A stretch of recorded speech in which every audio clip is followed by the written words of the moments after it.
नमस्कार दोस्तों, मैं हूं रंजन साहू। दोस्तों, आज हम बात करते हैं वर्ण के बारे में। जो परंपरा सदियों से चलती आ रही है कि मैं ब्राह्मण, ये क्षत्रिय, वो वैश्य, वो शूद्र, और हमेशा इनमें मतभेद होता रहा है। उसे हम समझने की कोशिश करेंगे और हर एंगल से उसे देखने की कोशिश करेंगे कि क्या है ये वर्ण व्यवस्था हिंदू धर्म में। और यहाँ पर हम सिर्फ हिंदू धर्म की बात नहीं करेंगे।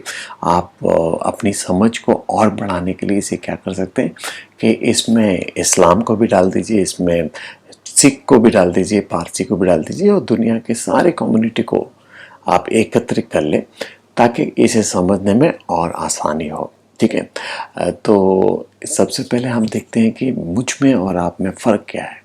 ठीक है। मुझे मुझे भी करीब करीब 9 महीने लगे, और हर इंसान को करीब 9 महीने लगते हैं। किसी को एक हफ्ता ज़्यादा या किसी को एक हफ्ता कम इस दुनिया में आने के लिए, जन्म लेने के लिए। मुझ में एक दिमाग है, एक दिल है, एक लीवर है, 2 किडनी है। आप में भी वही है, खून रगों में दौड़ता है, सब में खून दौड़ता है। फिजिकली अगर देखने जाए तो हम 5 तत्व से बने हैं। मैं भी 5 तत्व से बना हूँ, आप भी 5 तत्व से बने हैं। तो इसमें कोई और ये भी हो सकता है कि मेरा ब्लड ग्रुप आपका ब्लड ग्रुप एक हो, है ना। और तो फिजिकली तो हम कोई एक दूसरे से डिफरेंस खाते ही नहीं। फिर ये मतभेद क्यों है, फिर ये इतनी सारी हिंसा जो होती है, इतनी सारी जो मारामारी होती है, वो क्यों होती है, इसे हम समझने की कोशिश करें। तो पुरुष सुक्ता में ये बहुत अच्छा वर्णन है। हम 2-3 एंगल से इसे देखने की कोशिश करेंगे कि पुरुष सुक्ता में कहा गया है कि ब्राह्मण जो है वो मुख है, और जो क्षत्रिय हैं वो हमारी कंधे हैं, यानी कि शोल्डर हैं। वैश्य जो है वो हमारे थाइस हैं, और शूद्र जो हैं वो हमारे पैर हैं। तो उन्होंने क्या किया है कि पुरुष सुक्ता में हमारे बॉडी के अंदर ही 4 वर्णों को प्रेजेंट किया है। आप इसे देखने की कोशिश करते हैं कि मुख जो है वो आप देखिए, सर पे ही 5 इंद्रियां हैं, और 5 ज्ञान इंद्रियां हैं, और मुख से जो वाणी निकलते हैं, जो सच निकलता है। और ब्राह्मण लोगों की क्वालिटी क्या होती है, वो होता है कि ज्ञान की बातें देना, चाहे वो टीचर का प्रोफेशन हो, चाहे वो पंडित जी का प्रोफेशन हो, भगवान की आराधना में रहना, अच्छे संगत में रहना, वो ब्राह्मण की क्वालिटी होती है। तो आप देखिए कि मुख, क्योंकि 5 इंद्रियों और 5 ज्ञान इंद्रियों का जगह है, तो वहाँ पे इसे ब्राह्मण कहा गया है, ब्राह्मण कहा गया है। और ये जो बाहें जो हैं, इसे बल की ज़रूरत पड़ती है, शक्ति की ज़रूरत पड़ती है।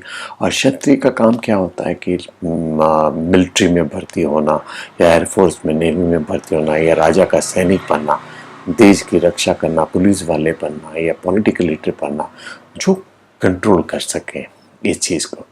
अब वैश्य क्या होते हैं, जो बिजनेसमैन होते हैं। बिजनेसमैन चाहे वो किसी भी बिजनेस का हो, रोटी कपड़ा मकान, किसी भी चीज़ का बिजनेस हो, या खाने की वस्तुओं का बिजनेस हो, या इलेक्ट्रॉनिक सामान का बिजनेस है, जो ये समाज को चलाते हैं बिजनेस के जरिए।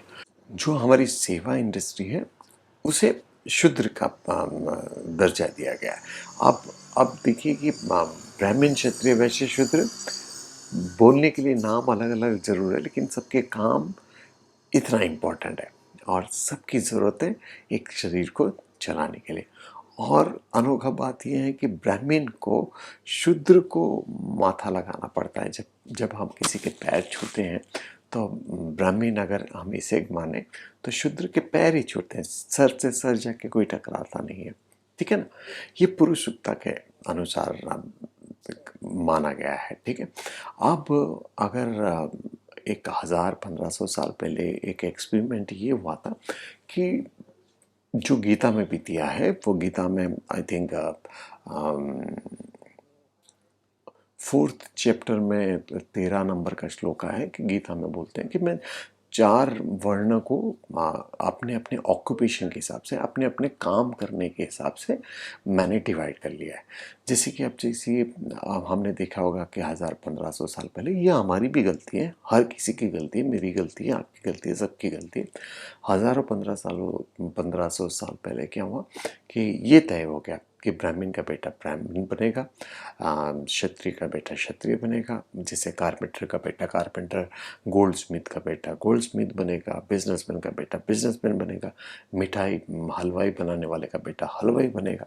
अब हमारी गलती कहाँ हुई, हम जहाँ पर देखते हैं ना कि अरे इनकी मिठाई की दुकान 5 पीढ़ियों से है, तो हम वहाँ पर आकर्षित हो जाते हैं, या ये बिजनेस इतने पीढ़ियों से कर रहे हैं तो हम वहाँ पे आकर्षित हो जाते हैं, क्योंकि हमें लगता है कि उनको जो बिजनेस समझने का, उनको जो बिजनेस करने का तरीका है वो दूसरे लोगों के हिसाब से अच्छे होंगे। ठीक है, तो ऑक्यूपेशन के हिसाब से भगवान जी ने क्योंकि ये डिवाइड किया, लेकिन हुआ कि आगे जाकर आप देखिए पंडित जी को तो हमेशा काम मिलने से रहा कि वो पूजा पाठ करे, हमेशा तो काम मिलता नहीं था, तो वो क्या करने लगे, कोई मिलिट्री में जाने लगा, कोई डॉक्टर बनने लगा, कोई इंजीनियर बनने लगा। तो आप देखिए कि वो ब्राह्मण से कर्म के हिसाब से वो या तो क्षत्रिय बन गए या वैश्य बन गए। तो अब यहाँ पर ये मिक्स मैच हो गया, तो सब अपने अपने कर्म को चेंज कर दिया। ऐसा कोई ज़रूरी नहीं कि जो काम मेरे पापा करते हैं वो मैं करूँ, मुझे उसमें इंटरेस्ट हो। तो धीरे धीरे क्या हो गया कि ये सिस्टम थोड़ा सा बिगड़ने लगा। आज भी आप देखिए कि ज़रूरी नहीं है कि जो पापा बिजनेस करते हैं वही बेटा करें, और ऐसा बहुत जगह पे ज़रूरी भी है कि ज़रूरी भी है उनको बना बना ऐसा बिजनेस मिल गया तो वो उस बिजनेस को करने लगे। लेकिन अगर हम ये कर्मों की भी बात छोड़ दें और ये बॉडी की भी बात छोड़ दें, तो अगर हम अंदर से देखें, अपने माइंड को देखें, तो वहाँ पर जो ये लॉजिकल जो फिट बैठता है, मुझे वहाँ पर एकदम एक्यूरेट, और ये ज्ञान योग के माध्यम से मैं बता रहा हूँ आपको कि मन की जो स्थिति होती है, जैसे कि हम सत्व, रजस एंड तमस में गिनते हैं, रजोगुणी बोलेंगे, सत्वगुणी बोलेंगे और तमोगुणी बोलेंगे।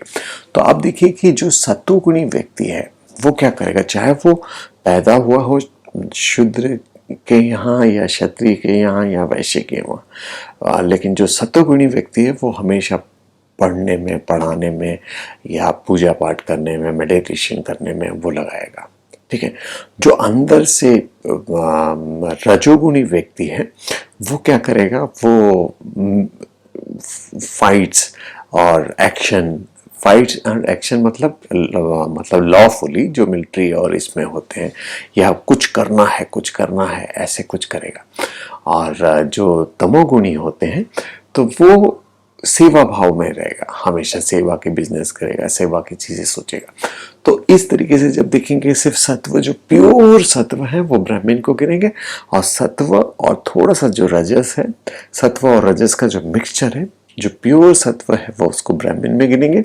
जो सत्व और रजस का जो मिक्सचर है उसको हम गिनेंगे अपने क्षत्रिय में, और जो रजो और थोड़ा सा तमो का मिक्स है उसको हम गिनेंगे वैश्य में, और जो बिल्कुल तमोगुणी है, थोड़ा सा उसमें रजो है, थोड़ा सा बारीकी से, उसे हम शूद्र में गिनेंगे। ठीक है, तो ये मन की स्थिति होती है, और इसीलिए तो कहा जाता है ना कि हमारा मन जो है दिन में ही कितनी बार रजो सत्व तमो में आता है। जैसे कि एक ही चीज को हम बार बार उसके भाव को चेंज करते हैं। जैसे अभी एक पल में हमें वो चीज़ बहुत अच्छी लग रही है, दूसरे पल में हमें वो चीज़ अच्छी नहीं लग रही है, तीसरे पल में वही चीज़ से हमें नफरत हो जाती है, फिर थोड़ी देर के बाद उसी से प्यार हो जाता है। तो ये जो सत्व रजो तमो का जो गुण हमारे अंदर है, इनबिल्ट किसी किसी में इतना सत्व होता है, इनबिल्ट किसी किसी में इतना रजो होता है कि उस आधार पर ये जो वर्ण व्यवस्था है उसको समझा जा सकता है। तो हमने देखा एक बॉडी के लेवल पे, हमने देखा पुरुषता के हिसाब से, एक हमने देखा कर्म के हिसाब से, और हमने एक देखा माइंड के हिसाब से, जो ज्ञान योग के माध्यम से।